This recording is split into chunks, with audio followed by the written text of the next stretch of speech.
Morfologia. Resolução de exercício, parte 1. Primeira questão. Assinale a alternativa em que a palavra destacada não tem valor de adjetivo.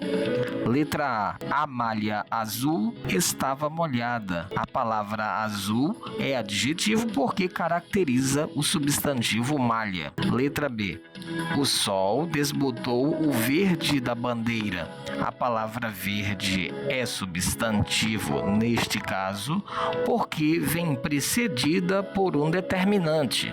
No caso específico, o artigo definido masculino singular o. Letra C. Tinha os cabelos branco-amarelados. Branco-amarelados é adjetivo porque caracteriza o substantivo cabelos. Letra D. As nuvens tornavam-se cinzentas. A palavra cinzentas é adjetivo porque caracteriza o substantivo nuvens. Letra E. O mendigo carregava um fardo amarelado. Amarelado é adjetivo porque caracteriza o substantivo fardo. Portanto, nossa resposta é letra B. O sol desbotou o verde da bandeira, porque a palavra verde, como já dito, foi precedida por um determinante, no caso, um artigo, o que torna a palavra verde um substantivo. Segunda questão. Na frase, abre aspas, no Quênia e na Nigéria, por exemplo, assim que é aberta uma ação penal contra um parlamentar, ele perde o direito ao voto nas sessões do Congresso. Ainda conservará seu mandato, mas essa sanção o enfraquece. Neste texto, podemos observar que o pronome pessoal do caso reto da terceira pessoa, masculino singular ele, aponta para o substantivo parlamentar.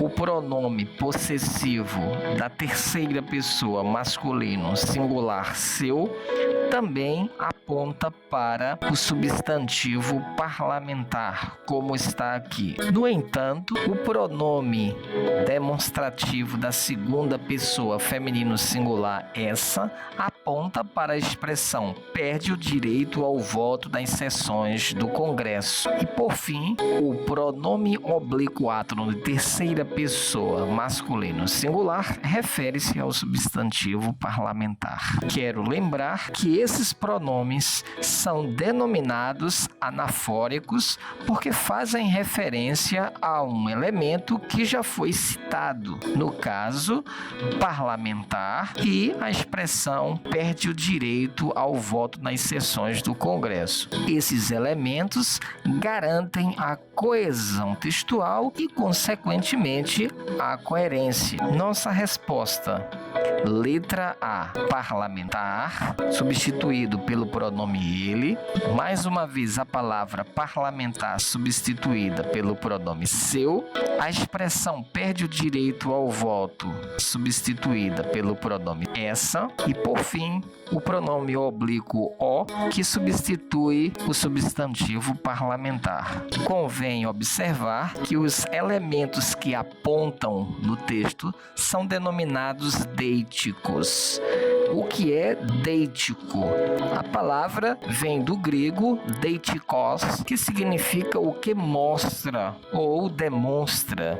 Em síntese, deítico significa aquele que aponta, o que ocorreu no trecho acima. Terceira questão. Não é somente pela gíria que a gente é apanhado. Aliás, já não se usa mais a primeira pessoa, tanto do singular como do plural. Tudo é a gente. A própria linguagem corrente vai se renovando e a cada dia uma parte do léxico cai em desuso. É preciso ficar atento para não continuar usando palavras que já morreram. Vocabulário de velho que só velho entende. Fernando Sabino. O autor do texto constata que, abre aspas, já não se usa mais a primeira pessoa, tanto do singular como do plural. Tudo é agente, fecha aspas. Sobre os usos dos pronomes pessoais no português brasileiro, analise as afirmações a seguir. Número 1.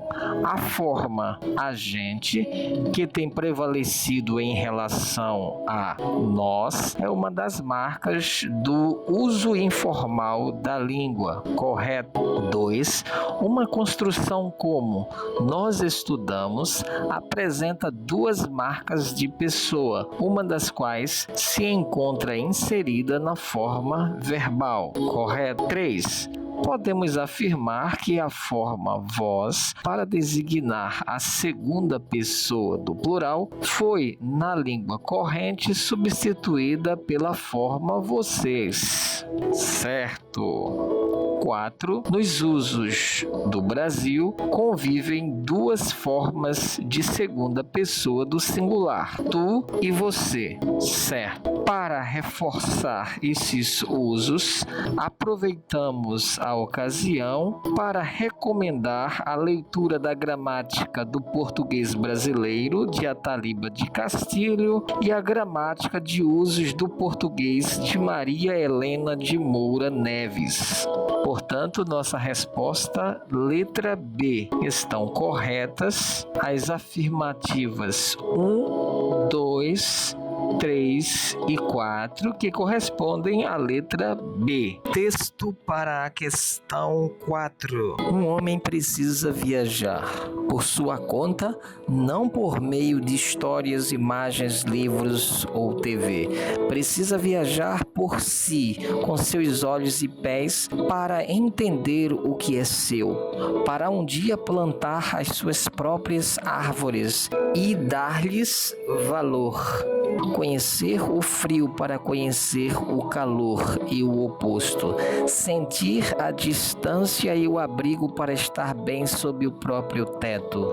Um homem precisa viajar para lugares que não conhece, para quebrar essa arrogância que nos faz ver o mundo como o imaginamos e não simplesmente como é ou pode ser, que nos faz professores e doutores do que não vimos, quando deveríamos ser alunos e simplesmente ir ver.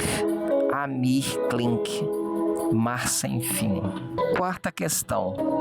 Na frase, abre aspas, que nos faz professores e doutores do que não vimos, fecha aspas, o pronome sublinhado retoma a expressão antecedente. Nossa resposta, essa arrogância. Vamos acompanhar melhor no texto. Um homem precisa viajar para lugares que não conhece para quebrar essa arrogância que nos faz ver o mundo como o imaginamos.